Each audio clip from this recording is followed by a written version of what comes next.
Okay, welcome back to Marketing Global Edition with me, Piers Geiler, and no Jasmine Montgomery today. Instead, we have a guest from the world of advertising. So he's young, a little bit hairy, but very opinionated. He was most recently head of account management at Mullen Lowe, but he's also worked in the past at McCann, VCCP, Leagas Delany. The stellar list goes on. So welcome, Rupert Foy. Thank you for coming. Oh, thank you so much for having me. I'm very excited to be here and welcome any opportunity to podcast. Okay, well, that's exactly why you're here. So, as well as being an ad expert, you are I think you're a Jaguar driver, aren't you? I am indeed, yes. So Conforming to every stereotype in the book. But I thought it'd be interesting to get you on because today's hot topic is the Range Rover rebrand. Well, Range Rover has a new logo.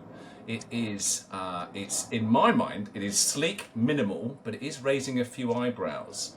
Some people love it, a lot of people don't like it, and some people are saying it's lost its soul.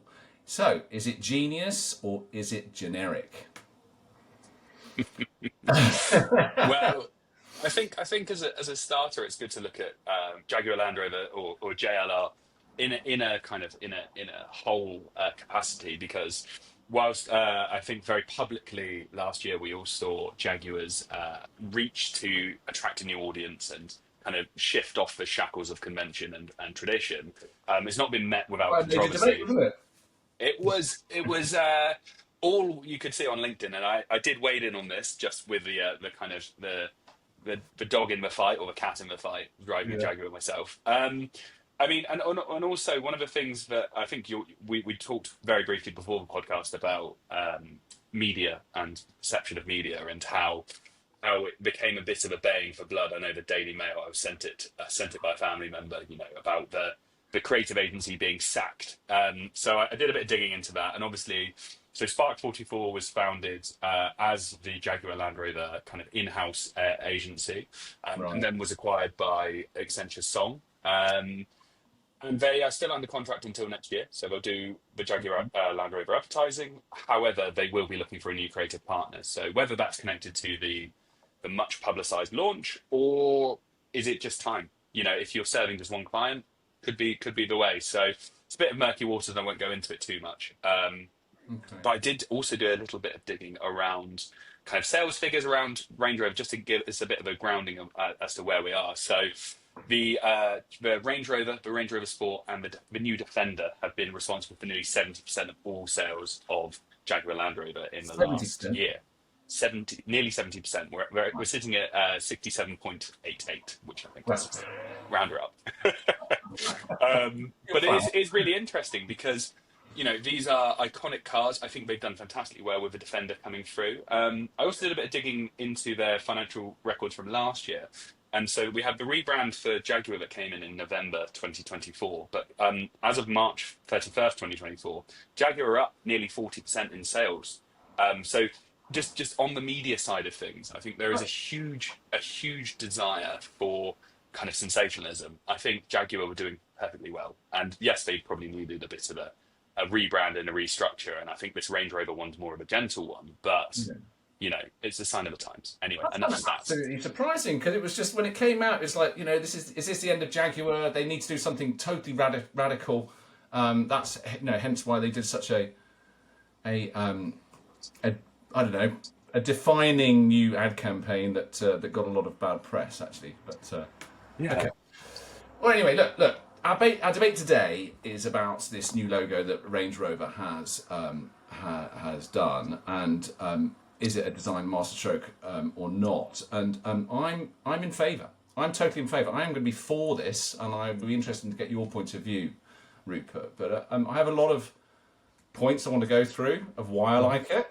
The first one's a bit of a general point, actually, about the media being so critical, and it does annoy me when I think branding's hard enough, right? You need to be brave to create something new and to create change. And I think, unfortunately, at the moment, whenever an agency does something new for a client, in terms of a rebrand, something big like a car, it's just the negativity's on there straight away. People are generally critical, but it's easy and lazy to go against something. I think we should think more carefully.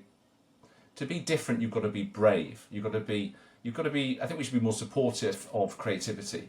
And so I just want to halt. Let's not just follow the bandwagon and say something's bad because everyone's starting. Oh, I don't like it. People don't like change, right?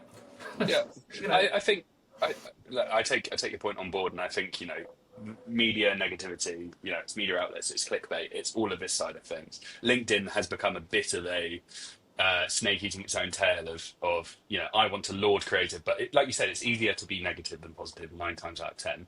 But the thing I would say is whenever people talk strongly about this kind of thing, it shows passion, it shows devotion to a brand. And Rory Sutherland talked about the Jaguar rebrand. The people complaining aren't the ones who bought Jaguars, and I think there is definitely something in that. However, I do think it's a trap I think a lot of agencies fall under, is not honouring and adhering to brand structure and brand longevity. The way that clients set us up to pitch against each other, you have, say, 3-year statutory pitches. Everyone wants to make their mark. And is that the best thing for the brand overall? Is that really going to keep the longevity, keep the provenance, keep the history? I think that is something that we all need to think about. And it's something that I feel very passionate about. And I know your background is in branding and continues to be. So I think that's just something to think about as well. Passion and longevity. We are, for rebranding is longevity, like, I don't know, most brand strategies and identities, they last for at least 7 years actually. Whereas, that campaign can be completely revolutionised and go in a different direction after a year, So, well, anyway, let's talk about this logo. There's a need for a new logo. Very simply, right? Okay, so the old one that came out, I think the first Range Rover came out in 1970. And, that's when the long Range Rover, it's got 10 letters in it, and it's horizontal. It goes across like the back of the car, the front of the car. It was classy. It was stylish. It was 1970s. It had royalty sort of delved into it. And you saw it at Wimbledon, I think they sponsored the score machine. And it looks beautiful, but it's cumbersome. That is not ready for a digital world. We live in a world where we have apps and smartphones, where you have logos on, and social media and favicons and portrait screens, and you just need something that's going to be responsive and adaptable and works on a moving environment and screen, and that doesn't. So it just needed to be changed. I do agree with all of those points. I think they weren't thinking of a digital world when they came up with the Range Rover, and one point to make is they Jaguar Land Rover have stated that this is going to be a secondary logo. There is no plans to initially remove the horizontal Range Rover and the Land Rover lozenge. And I don't think there's an overall need for a change. I think the thing that is interesting to me is that JLR are trying to shape things up, and actually what they're talking about is a family of brands. The off-road Avengers. They've got the Defender, they've got the Freelander, they've got the Sport. This new Freelander that's coming out, I urge you to have a quick look at, because it is really interesting, the direction they're going. But the thing that I kind of harken back to is all of these cars originally had a purpose. There was no need for this kind of frippery or design mod. There's no Spirit of Ecstasy with these. There's no Bentley flying spur. There's no Maybach logo.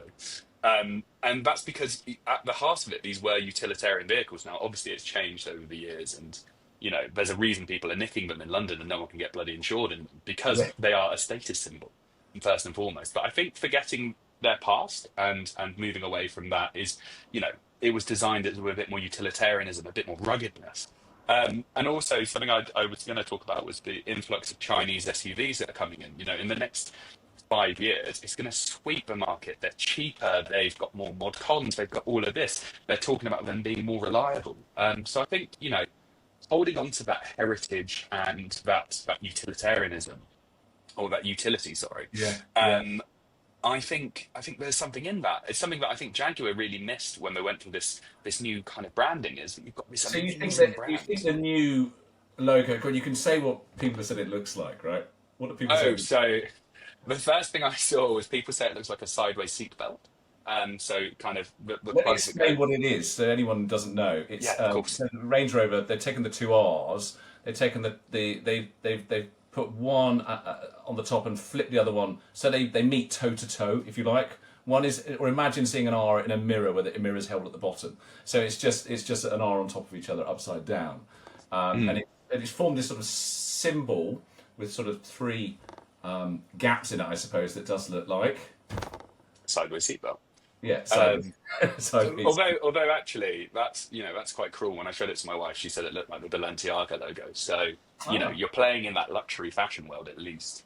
But that's the problem. The cars have become so homogeneous; they're all starting to look the same. You mentioned the Chinese imports. There's a Range Rover comparison. I think you said £35,000, all bells and whistles, against Range Rover, which that's probably like 5 times that.